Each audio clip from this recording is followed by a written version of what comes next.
Welcome to Learn Instrumentation Engineering.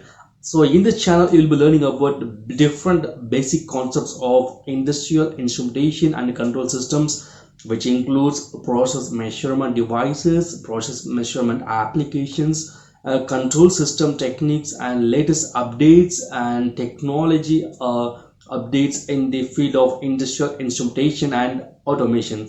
So if you are an instrumentation student or a budding engineer or even an expertise in the field of instrumentation engineering, you should subscribe to our channel to gain more knowledge and value addition.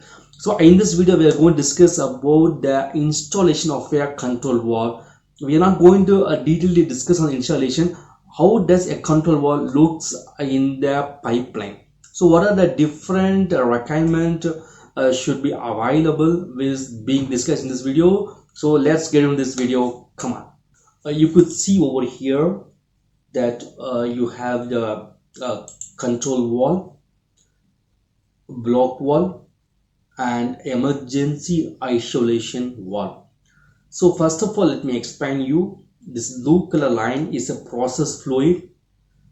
It is coming from different process and it is getting into a different process, right? So the control valve is basically located in the center of the block valves.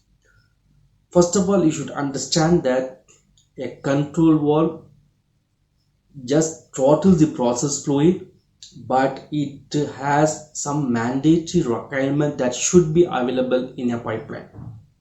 So first of all, you should understand what is a block valve.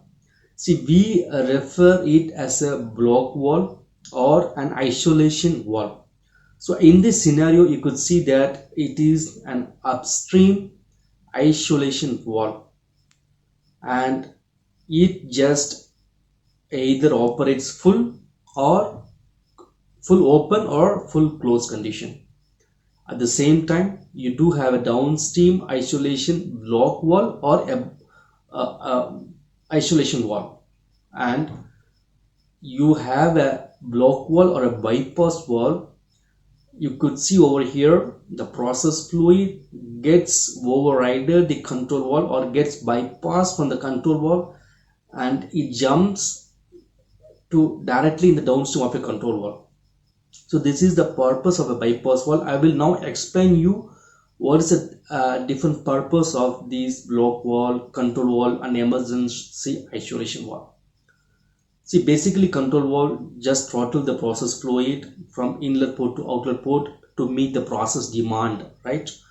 And this block valve, for example, you have to take maintenance of the control valve. Sometimes the control valve gets stuck, or if you want to attend a leakage problem in a control valve, or you need to do basic preventive maintenance of a control valve, you need to take this control valve in manual, and before doing that you should first isolate the process fluid which is getting into the control valve.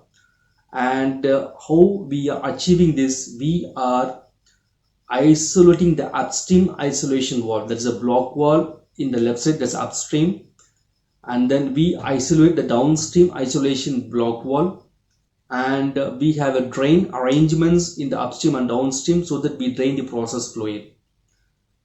And during this operation we cannot stop the process, so we ensure the process fluid bypass or override the control valve by the line which goes in the top, and we have this block valve or bypass valve. We operate manually to meet the process demand in the downstream. So this is the main purpose of the block valve and the control valve. And you could ask me a question of what is basically emergency isolation valve. This is the emergency isolation valve to shut the process fluid or to fully close the process fluid if there is any emergency operation. For example, if there is any fire and gas, or if there is any shutdown requirement, or if there is any trip initiation due to the process demand, this emergency isolation valve fully closes. So this emergency isolation valve doesn't operate like a control valve. It doesn't throttle any process fluid. It just operates in either full open or full close. So this is how a overview of a control valve in a pipeline.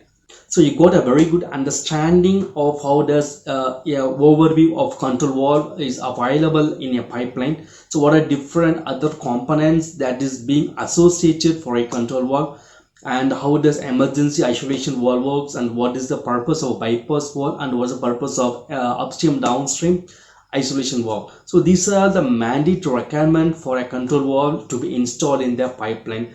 So if you like this video, just hit the like button and share to our instrument community.